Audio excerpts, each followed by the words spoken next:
سلام. امروز با شما هستیم با آموزش ژله بستنی. اول قالبمون رو با کمی روغن چرب میکنیم. حالا هر کدوم از ژله ها رو با 200 cc آب داغ مخلوط میکنیم تا کاملا ذرات ژله در آب حل بشن.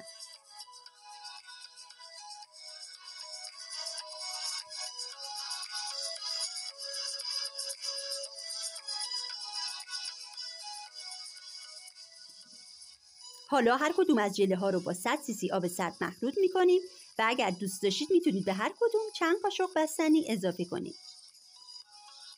از اینجا به بعد نحوه قالب گیری سلیقه‌ایه و ما چون میخوایم ژله چند طبقه‌ای درست کنیم باید به این نکته توجه کنیم که بعد از هر طبقه ژله باید 20 الی 25 دقیقه داخل یخچال بمونه تا بسته بشه و بعد لایه بعدی رو به آرومی اضافه میکنیم.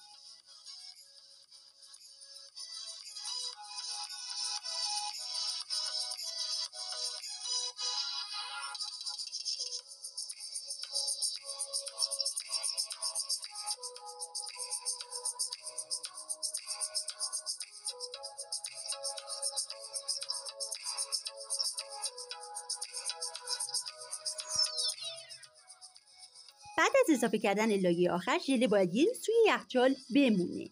برای راحت در جدا شدن ژله برای 30 ثانیه قالب رو توی آب داغ میذاریم و بعد توی ظرف مورد نظر سرو میکنیم. این ژله زیبا تقدیم به نگاه قشنگ شما.